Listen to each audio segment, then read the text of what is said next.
차는 캐딜락 CT6입니다. 2015년에 미국에서 처음 나왔고요. 우리나라에 1세대 모델이 나왔다가 지금 페이스리프트한 모델이에요.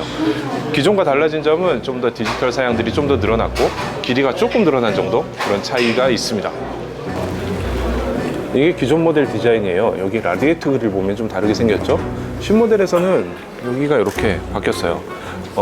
에스컬레이드에서 봤던 그런 디자인들이 들어있는데 여기에 캐딜락의 방패 모양이 그대로 들어있고요.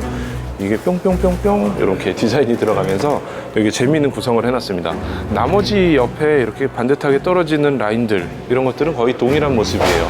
근데 사실 이 범퍼가 디자인이 바뀐 건데 디자인만 바뀐 게 아니라 앞범퍼, 뒷범퍼가 조금씩 늘어나서 기존 차보다 약 4cm 정도 더 길어졌습니다.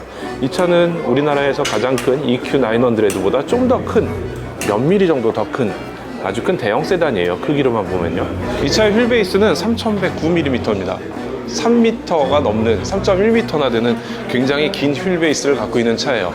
이 정도의 휠베이스는 초대형 세단, 우리나라에서도 굉장히 플래그십 세단들에서만 볼 수 있는 길이고요. 아니면은 미니밴, SUV 중에 대형 SUV 이런 차에서만 볼 수 있는 길이죠. 이번 변경에서 휠베이스는 변동이 없고 차체 길이만 조금 늘어났습니다. 이 차에는 3.6L 엔진만 들어갔습니다. 기존에는 2.0하고 3.6 두 가지 엔진을 가지고 있었는데 이번 모델에서는 3.6L 단일 엔진에 10단 자동 변속기를 넣었고요. 대신에 여기에 세 가지 트림을 갖고 있습니다. 특이한 거는 이 차가 엔진 힘을 크게 사용하지 않을 때에는 기통을 휴지하는 기통 휴지 기능이라고 하죠. 그러니까 실린더 수를 줄이는 거예요. 이렇게 해서 연료 분사량을 줄여서 좀 더 연비를 개선하는 그런 기능을 갖고 있습니다. 그리고 10단 자동 변속기는 기존의 8단보다 좀 더 세밀하게 개선을 하면서 연비 향상에 효과를 주고 있습니다. 자, 이 차의 재원을 여기다 상세하게 적어놨습니다. 레그룸이 앞에는 1077, 리어가 1026. 헤드룸이 앞에가 996, 그 다음에 뒤에가 965입니다. 보통 930 정도가 우리나라의 평균 신장 남성의 필요한 공간이라고 하는데 그거보다 훨씬 넓은 공간을 확보해서 실내 공간이 굉장히 넓은 것을 알 수 있어요. 그리고 숄더룸 1481, 1427. 이 정도 공간이면은 대형 세단에서 누릴 수 있는 그런 공간들이기 때문에 이 차의 실내는 대형 세단, 우리나라에 판매하는 거의 모든 대형 세단과 비슷한 정도의 크기를 갖고 있다고 볼 수 있습니다. 캐딜락은 이 차를 리본 CT6라고 부르고 있죠. 페이스리프트 모델인데도 상당히 많은 걸 바꿨어요. 이 두 개의 카메라는 어느 건지 모르겠지만 둘 중에 한 개는 어라운드 뷰를 위한 카메라고요. 또 다른 하나는 캐딜락만의 특징인 룸미러에 보여주는 화면을 위한 카메라예요. 기존의 보통 룸미러보다 3배 정도 시야가 좋다고 하는데요. 그거보다 또 한 단계 발전을 시켜서 상하 좌우 각도를 조절할 수도 있고요. 뒷차가 헤드라이트를 비쳤을 때 눈부심도 방지하는 기능이 있어서 기존 모델에서 약간 불편했던 점들을 많이 개선했다고 합니다. 기존하고 비슷하지만 조금 바뀌었어요. 여기가 요만큼이 없었죠? 여기 세로형 디자인으로 돼 있었는데 여기가 추가가 되면서 기역자, 야간에 보면은 이렇게 꺾어지는 기역자 같은 디자인을 했고요. 이 범퍼의 형상도 바뀌어서 범퍼가 조금씩 뒤로 튀어나왔습니다. 그래서 조금 더 달라진 모습을 보이고 있고요. 미국 차답게 저 중앙에 빨간색 브레이크 등이 들어있어요.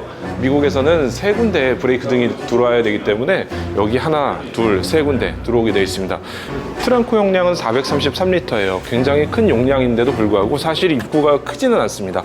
A4 용지 하나 반 정도의 입구 주둥이기 때문에 여기에 대형 캐리어를 폭이 깊다거나 뭔가 큰 짐을 넣기에는 살짝 불편해 보이기도 하고요. 이 깊이도 그렇게 깊지 않아서 사실상 용량이 안으로 쑥 들어가서 깊은 정도입니다. 차가 워낙 길기 때문에 많은 상당 부분을 트렁크로 할애한 것 같아요. 제가 한번 들어가 보면은 아이고 이렇게 해야 팔이 겨우 닿는 정도가 되네요. 굉장히 긴 폭인데요. 이 정도면은 트렁크 속으로 굉장히 많은 짐들을 몰아서 집어넣을 수도 있겠어요. 이번 CT6에는 3가지 트림이 있는데요. 그 중에 가장 낮은 스포츠 트림에는 19인치를 사용을 했고요. 나머지 트림에는 다 20인치를 사용하고 있습니다. 이 차의 트림은 3가지인데요. 첫 번째 스포츠 트림에는 1874kg의 공차 중량을 갖고 있고요. 나머지 2가지 트림에는 1941kg의 공차 중량이 다른 차입니다. 이유는 몇 가지 옵션들의 차이가 들어가면서 공차 중량에도 영향을 미친 것일 텐데요. 기본적으로 특징은 알루미늄을 60% 이상 사용하면서 공차 중량을 경쟁 차종, 그러니까 비교할 수 있는 차종 대비 무게를 상당히 줄였다는 겁니다. CT6의 실내에 들어왔어요. 여기 실내가 굉장히 디지털 이미지가 굉장히 강하죠. 지금 사실 이 앞에는 여기 전시장이기 때문에 저 앞에서 프로젝터를 쏴가지고 여기에 영상을 상영을 하고 있어서 이렇고요. 그 나머지 디지털 계기판들이 굉장히 큽니다. 여기 12인치가 넘는 계기판들을 막 집어넣으면서 모든 것을 디지털화 시켰던 캐딜락의 디자인을 그대로 보여줬는데 지금은 좀 진정한 모습을 보여주고 있어요. 한때 너무 디지털만 만들다 보니까 볼륨 스위치 같은 것들을 이렇게 만들어서 조작하기 불편하다 이런 지탄들이 있었거든요. 근데 그런 것들을 이번에 많이 개선을 해서 돌리는 스위치를 넣어주기도 했고요. 자, 요 밑에 디자인이 좀 바뀌었습니다.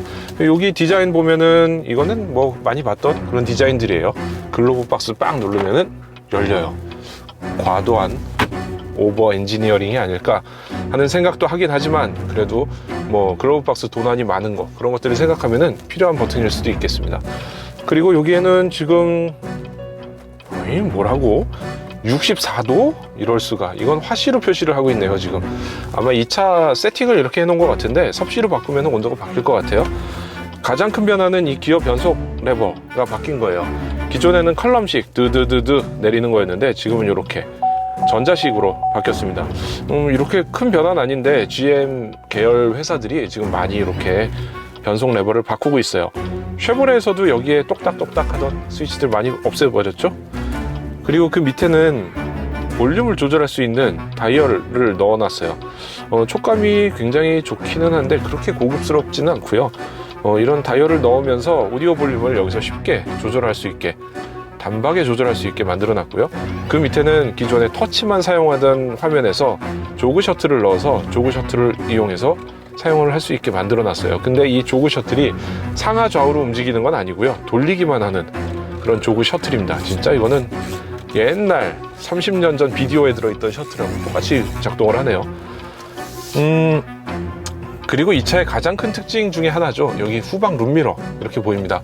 이 룸미러를 살펴보면은 지금 뒤에가 사람들이 왔다 갔다 하는 게 보이죠? 이 룸미러 안에서 이게 보이는데 사실 처음에 운전하다 보면은 약간 어지러움을 느낄 수도 있는 옵션이에요. 근데 이 룸미러가 적응하면은 굉장히 넓은 화면을 볼 수 있어서 편리하다고 하네요.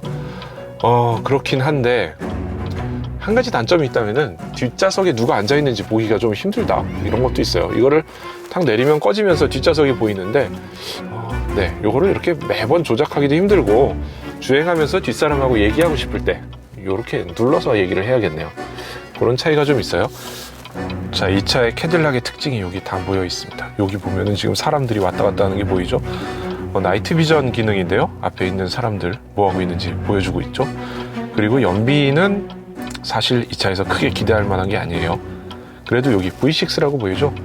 기통을 휴지하는, 그러니까 실린더를 줄여서 사용하는 경우에는 여기 표시가 바뀌게 되겠죠. 음원이나 이런 것들 다 한글화, 오디오가 한글화 다 돼 있고요. 내비게이션도 이 앞에 연동돼서 나오면서 굉장히 편리하게 돼 있습니다. 휴대폰 연결은 뭐 기본이고요. 이 정도. 저기 앞에 서 계신 분, 네, 다리가 이렇게 보이네요.